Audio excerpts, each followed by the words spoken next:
Она ведь будет жить, робко спросила женщина у ветеринара.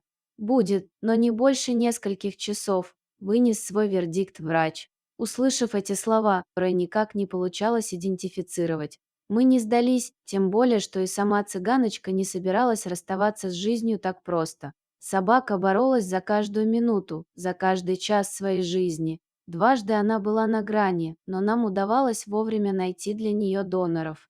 Ветеринары прилагали все усилия, но никак не могли установить. Пару раз я собиралась везти цыганочку в клинику в столице, но она была слишком слаба и нестабильна. Ветеринары опасались, что дорога будет для нее фатальной. Когда цыганочка стала настолько стабильной, чтобы выдержать дорогу, мы все же смогли отвезти ее в Москву. К этому моменту она все еще очень мало еда, и ей не хватало сил, чтобы встать на лапы. В московской клинике собаку приняли с распростертыми объятиями. Сразу же был созван консилиум. Понять, что стало причиной болезни, удалось не сразу, но в конце концов диагноз был установлен.